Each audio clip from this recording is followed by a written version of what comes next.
Hi, welcome to IMSM. I'm Maria Dimitrova and we'll be discussing ISO 9001 today, a brief workshop, hands-on, just to test our knowledge, to discuss some details, and if you have any questions, I'll be happy to take these at the end of the session. So again, I'm Maria Dimitrova. I'm the head of business development for IMSM. IMSM is a consultancy. We specialize in ISO implementations, and also we always accompany our customers during their certification processes if they decide to go with a certification after their ISO implementations. Before we go any further, let me just give you some details with regards to our house rules. Today, let's some housekeeping, guys. Well, mics and cameras are disabled. Basically, this is to improve our connectivity, and because we are live on social media, you can actually reach out. Please do so if you like, and ask a question via the comments box on LinkedIn, Facebook, and YouTube. So, this said, again, we're live, but the video will be made available for you for further reference, or just to watch it again, or to recommend it to someone on our social media channels. And you can find different videos and quite a lot of material on YouTube by default. So we'll approach the ISO 9001 implementation as a strategic decision, which it is. And at the end of the session, we'll have a Q&A session. Spoiler alert, during this presentation, we'll resolve 3 audit scenarios, and I'll give you the right answers at the end with the explanation why those would be right answers. So, we also offer free consultancy sessions to anyone who visualizes our webinar. So if you'd like to talk more to us, please drop us an email at marketing@imsm.com, and we can arrange a quick free consultancy session for you, give you some further tips, and help you out with making your decisions. Brilliant.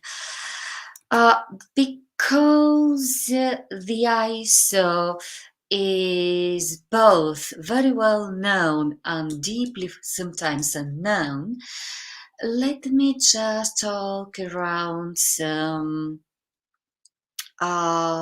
technical details regarding ISO. ISO stands for the International Organization for Standardization, and it is also used to refer to its standards. The ISO as an organization was founded many years ago after World War II to give support to manufacturers, mainly back then, via standardizing the production. So it was all about waste, lengths, difficult kind of measurements, etc. And nowadays we have over 24,000 standards. Most of them, the big majority, are technical standards. Again, we have standards for everything, including artificial intelligence. There are several standards being under development, but this is a different matter. There are a few standards. We refer to those standards as well as ISO standards, and when we say so, we refer to standards on management systems.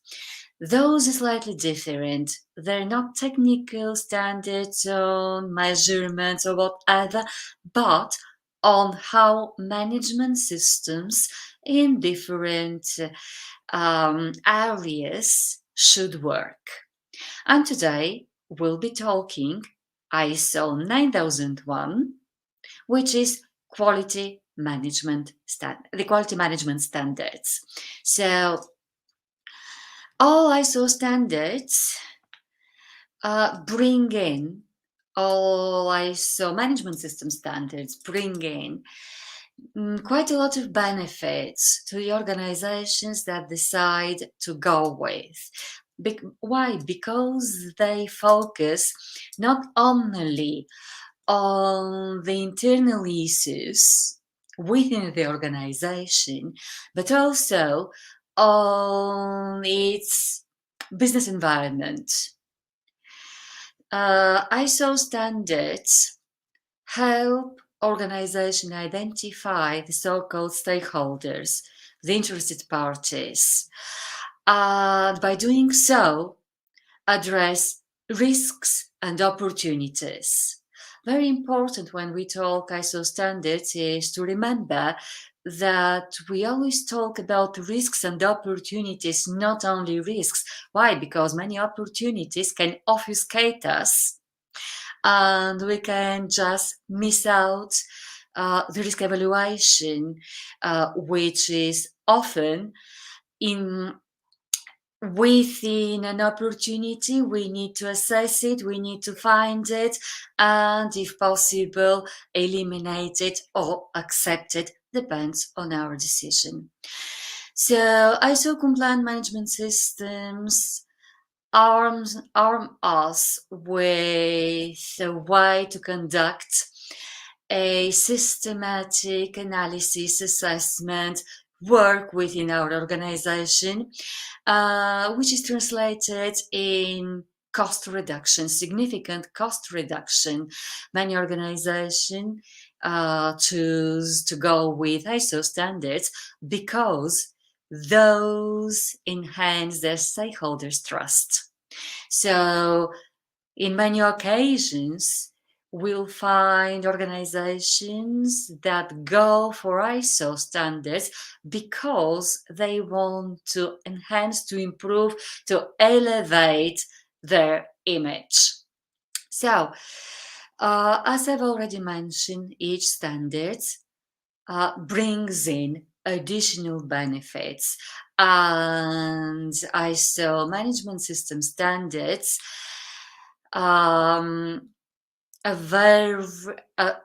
represent a powerful tool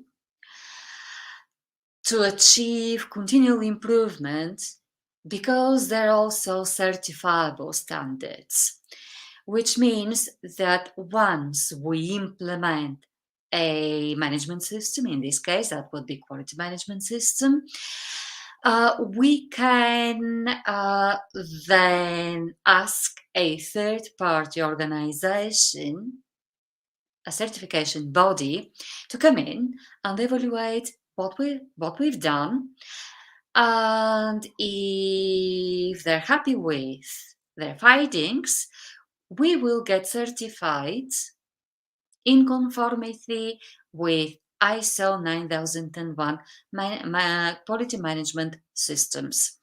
Why is this so important?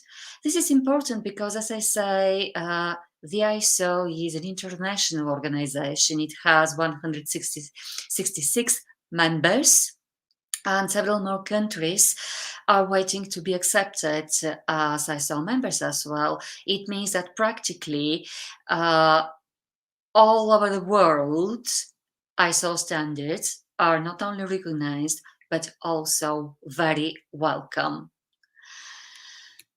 This said, let's focus slightly on quality management. So ISO 9001, its latest edition dates from 2015, when it was reviewed, revised, and published with a new structure. Since then, all ISO management system standards maintain the same structure. Why? Because it's easier to have a unique structure, and in case we need further standards, we can just add those to our existing structure.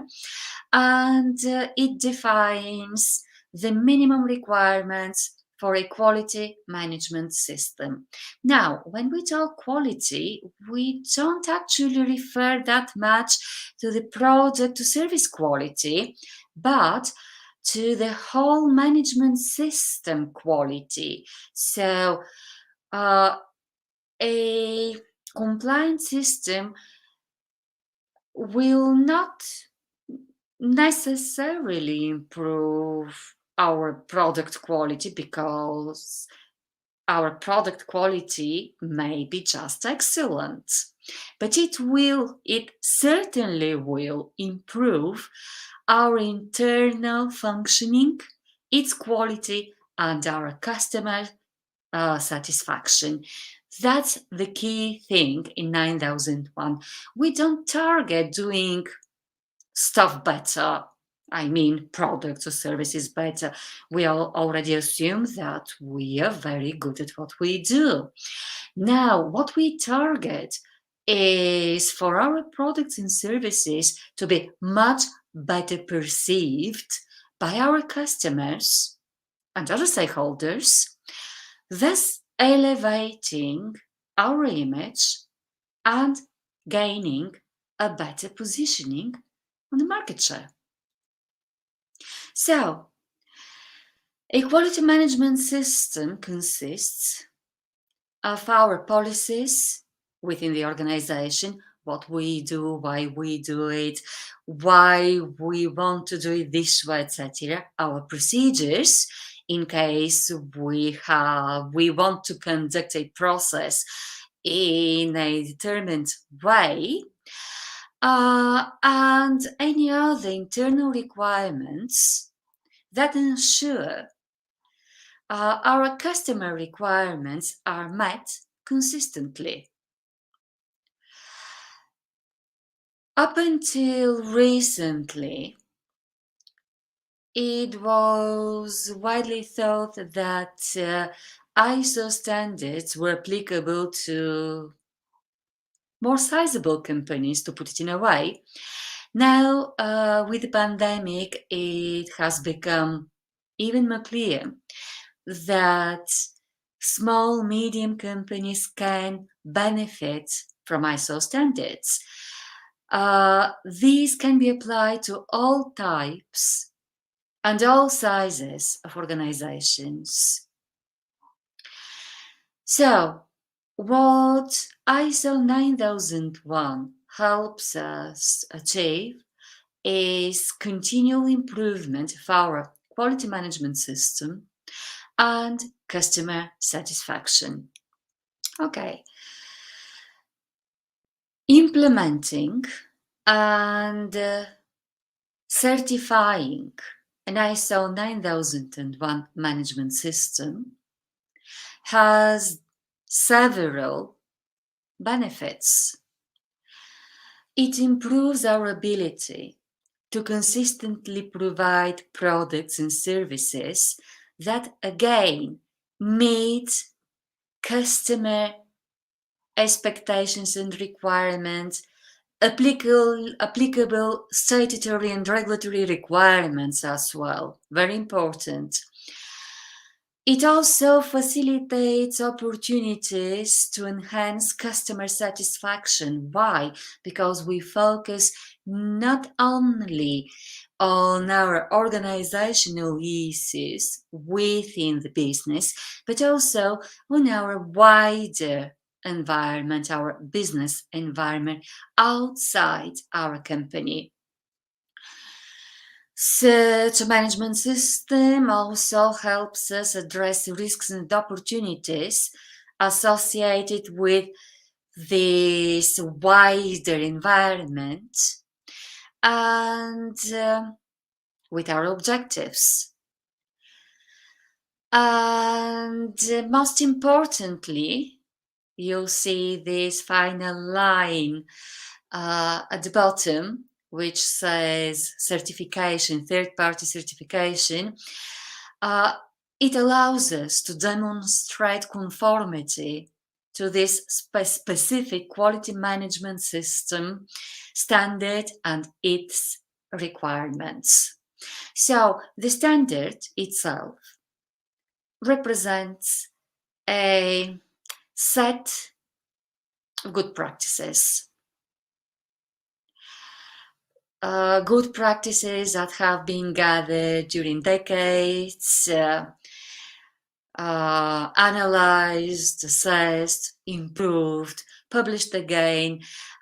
It's a dynamic standard allowing for dynamic operations, not static checklist. I've done this, and I forgot about everything else.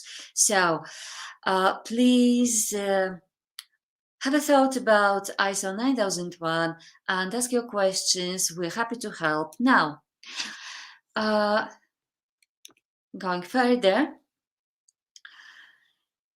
the standard aims to continually improve your management system, quality management system. How does it happen? As an ISO-based standard, it employs the so-called Deming cycle or the PDCA cycle, which stands for plan, do, check, and act. In ISOs, the most important thing is to do what we say and say what we do. Rule of thumb. So, how does it work? We plan for our actions. We do what we plan for. We check if we've done everything according to our plans, and if we detect any deviations, we act upon. How?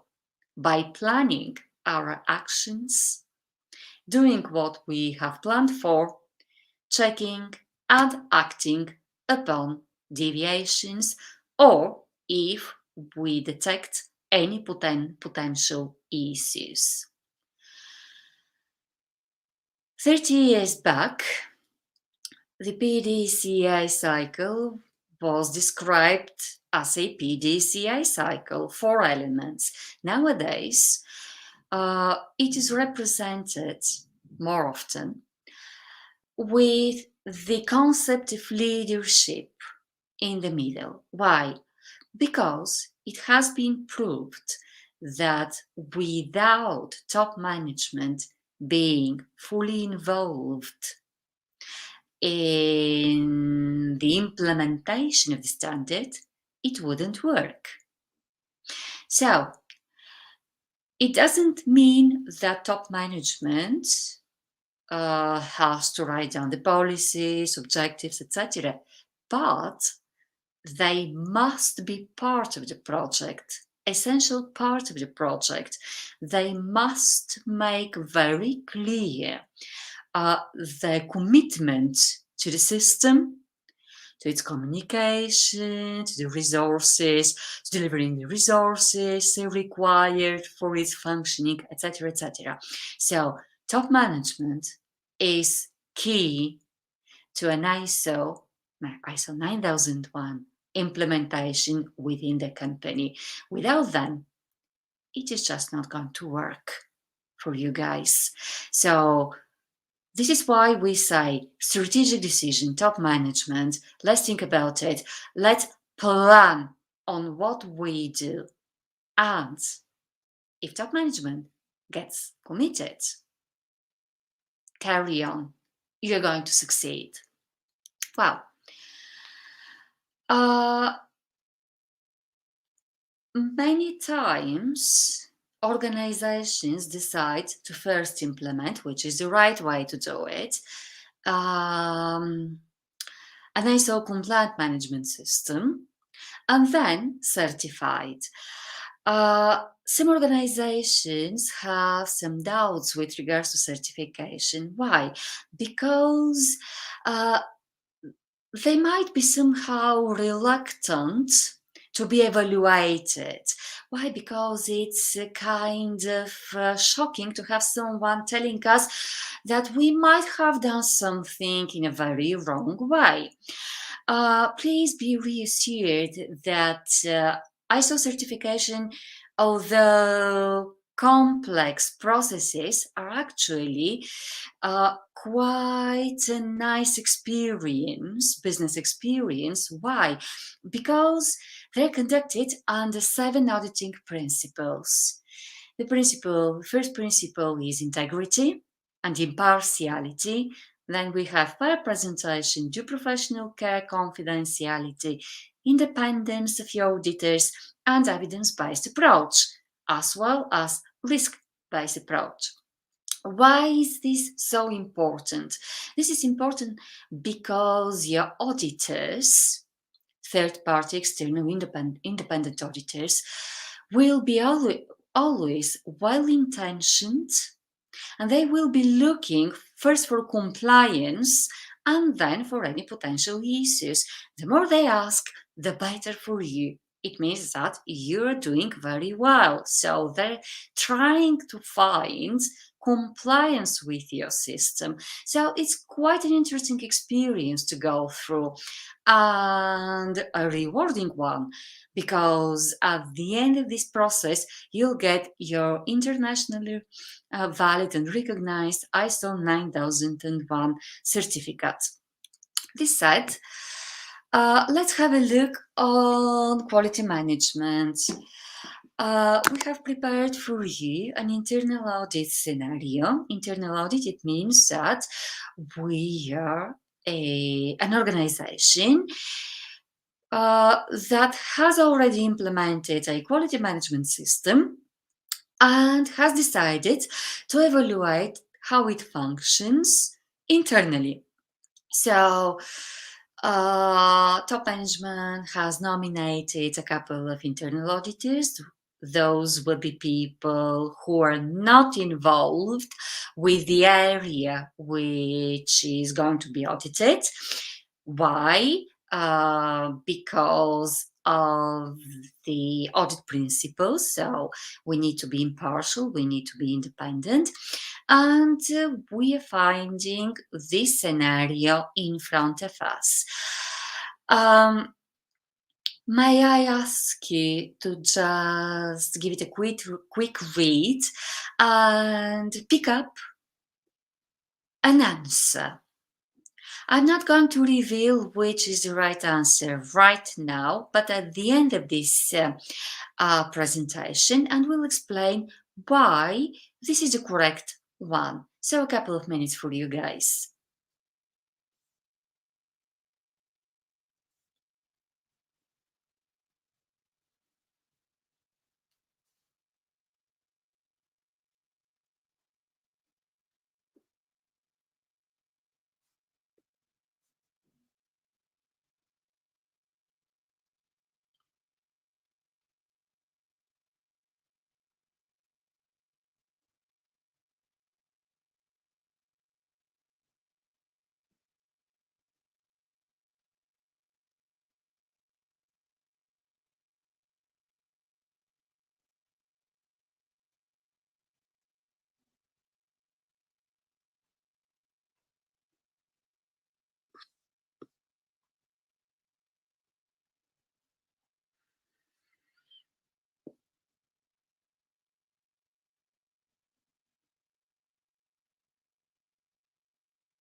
Okay, so let's move on. Who should consider ISO 9001 conformity? Well, all organizations that would like to first continually improve their management systems, those organizations that might like to optimize their resources and to reduce costs, organizations that look for a better image and gaining further market share. All organizations that would like to build up a stronger supply chain. Very important. Again, ISO 9001 doesn't focus, one more time repeating the same, only on internal uses and customers. It focuses on our business environment, such as including suppliers, including authorities, everyone that may have any impact on us or anyone that we may impact somehow. So, rule of thumb to identify our stakeholders, we just think carefully about which are the organizations and individuals that we can impact, and which are the organizations and individuals that can impact our organization. When we answer to these two questions, when we get the answers to these two questions, we'll be able to identify our stakeholders or the so-called interested parties. Well, let's have another hands-on quality management audit scenario. Audit scenario 2 again will be conducting an internal audit. Let's see what solution we can give to this internal audit scenario.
Okay, let's then carry on.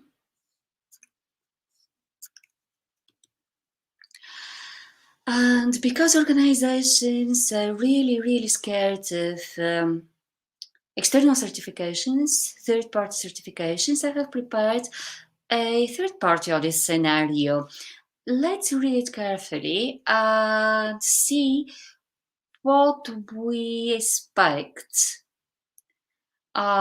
the external auditor to do, taking into account the scenario in front of us.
Okay,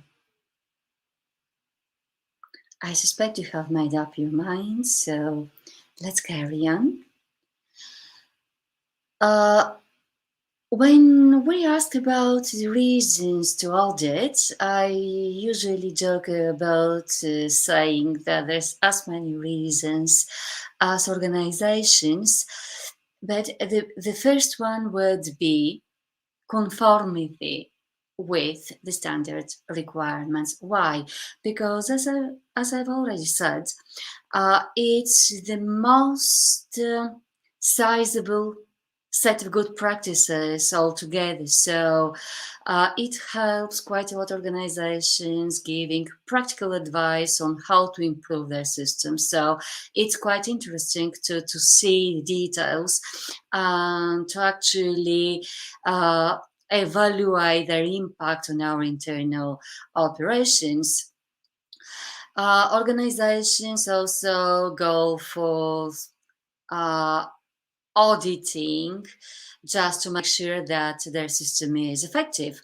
Annual certification audits are carried out on an annual basis. However, many organizations go for internal audits slightly more often. Auditing ensures that we have feedback on what we do and we are fed with enough information to improve our system. It also helps us improve our regulatory compliance. You know, many organizations operate in different states, in different countries. There is something to be looked up. So, an ISO management system is something very helpful to for us just to make sure that we have the structure, the right framework just to be able to identify what we need to do to be on top of everything that is required. It also helps us with contractual requirements. These are part of the reasons for auditing. And again, because ISO is such an international organization and its standards are known worldwide, it improves our positioning, it elevates our image, and enhance our relationship with customers. Well, now, this said, I suspect I should say thank you for spending half an hour with me. I can see that there is a question, at least one in our chat box. But before I go with this question, before I take it, let me just give you the answers to the audit scenarios. Our first audit scenario. Well, if you remember, I enumerated 7 auditing principles. Among those were the principle of independence and impartiality. So I would expect that internal auditors avoid recommending anything or contacting management or whatever partial action they may decide to go with. Why? Because it's not professional to do it. We we as auditors are there to evaluate if those people we audit do what they say and say what they do. We're not there to make evaluation, to make suggestions. We're not there to disturb their day-to-day activities. We're there to gather evidence. So I really hope that no one has decided to go with answers B and C. If you have, you certainly need some further help with ISO. So give me a shout and I'll happily talk to you further. So there we are with three potential answers in this case. Nothing, it's all good. D, investigate further, or E, document a non-conformity. Okay,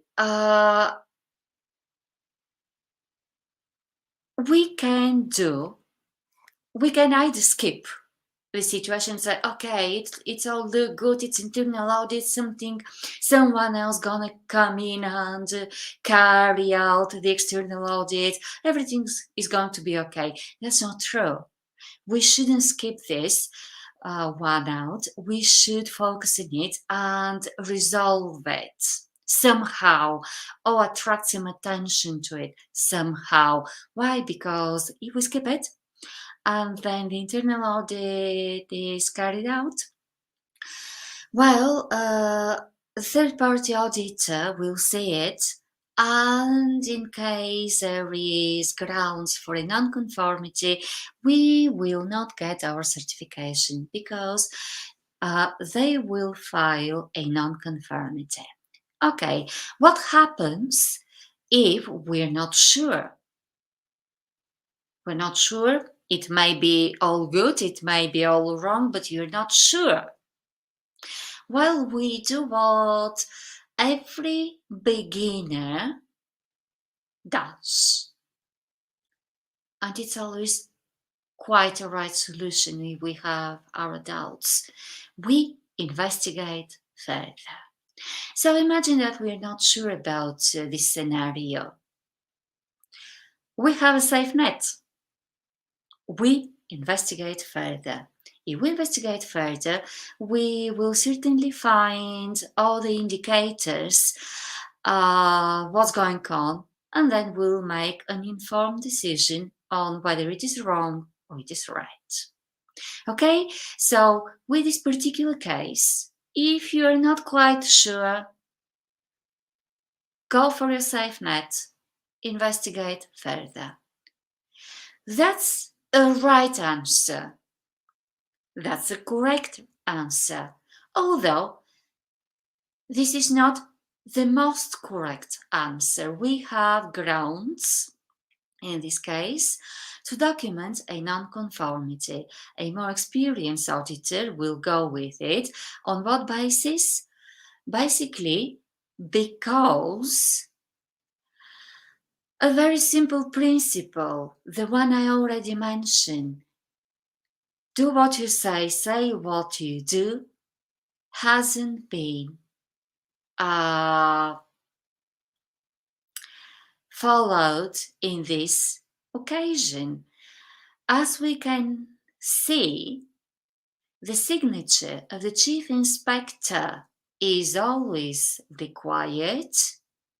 That's what we say. But what do? We ship the product with a junior manager's signature on it. Again, do what you say what you do. What I found it here, we say one thing, but we do a different thing, and that's a non-conformity. Back to my initial point, if you have any doubts, please go with further investigation. You can't get it wrong there. Okay, audit scenario 2. Well, we have a couple of 3F engineers attending visiting a customer and finding out that they can't fix the problem. On the paper, everything looks okay.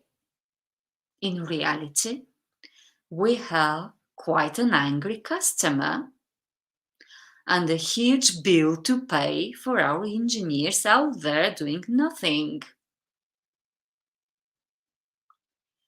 Has it worked or hasn't it worked? Our system, I mean.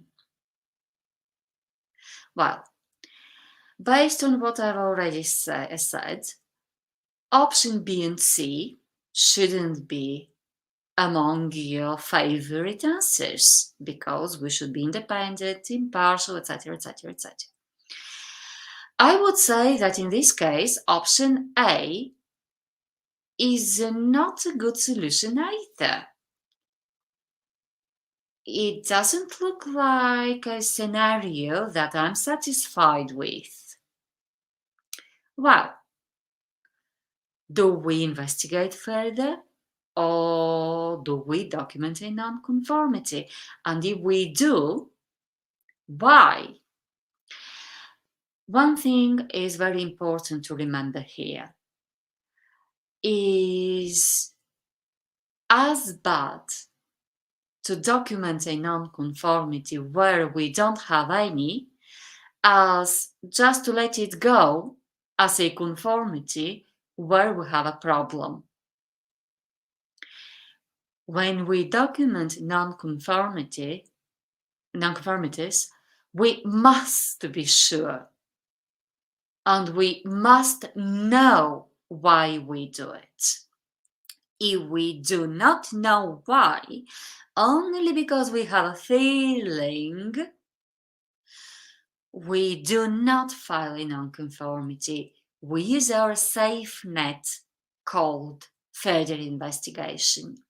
In this case, if you're not 100% sure why we go with a non-conformity, we don't do it. We go for further investigation. Now, I'm going to tell you that although further investigation is a very good answer, a valid one, etc., we have grounds to believe that there is a non-conformity and actually to file a non-conformity.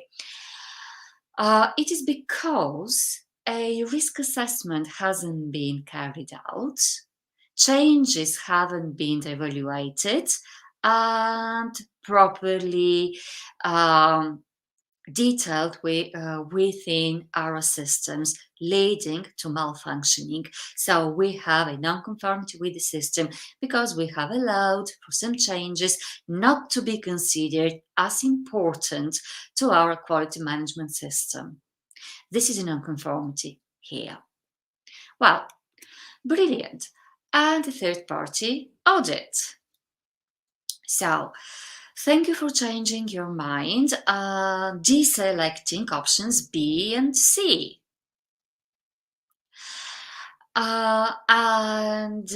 Thank you, all of you who have directly selected option E, documenting a non-conformity. You're wrong. Thank you. Okay. I know that it sounds weird, but again, I have selected this scenario for a very simple reason. I would like you to pay attention to something I said earlier. Because we think we're right, because we perceive something as correct or not, it doesn't mean we are actually right. Think about bias. We're biased by default, but as auditors, we must make all efforts possible to practically reduce our bias to zero, if possible, when possible, etc. Not saying that we'll achieve it, it's really, really difficult, but we can't be biased. What does the audit scenario say? It says that there are 3 records and you have decided to go with a non-conformity. Why? Because you think that there is some bias on how the surveys have been designed.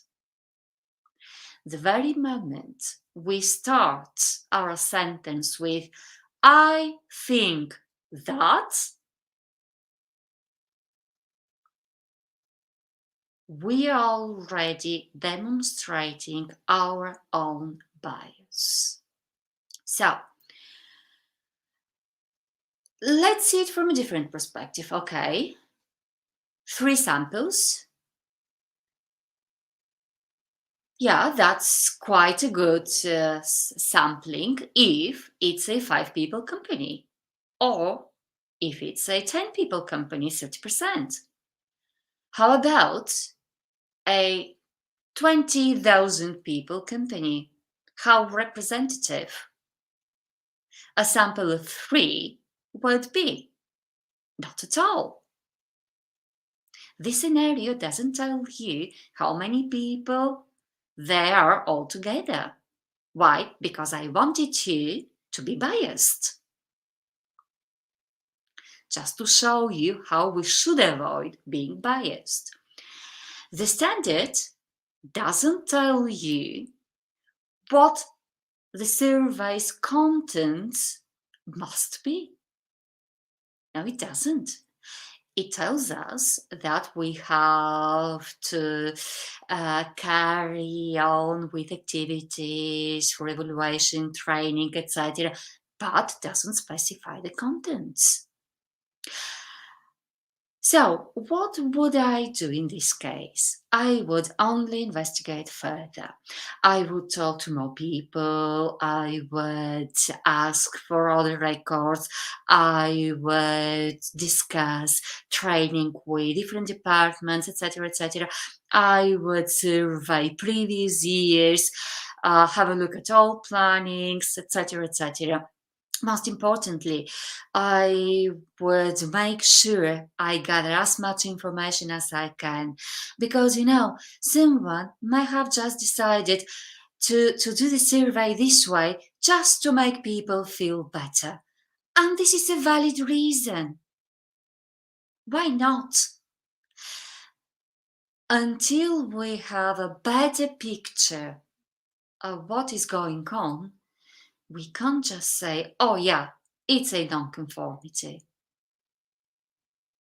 Until we gather further details, we should go and investigate further and talk to people and make sure we are absolutely right and there is non-conformity, because with this particular scenario, we may not be right. Thanks again for listening to IMSM. And yeah, there is one question indeed. Just this one, please. Marketing. I'm not going to take any other questions. Basically, because we're running out of time. How does ISO prevent faulty products from being manufactured? Quick answer: it doesn't. Okay. Errors happen. ISO 9001 doesn't prevent us from doing something wrong, manufacturing it wrong, or providing faulty service at some point. What it does is actually help us identify potential issues to either reduce as much as possible faulty products, faulty services, or react as soon as possible to avoid those products going to the customer, those services going to the customer, whatever. We're going to make mistakes. And ISO 9001 compliance systems allows us to very quickly identify those mistakes and act upon quicker than our competitors. This is the value of an ISO 9001 management system, allowing organizations to very, very quickly react upon adverse events.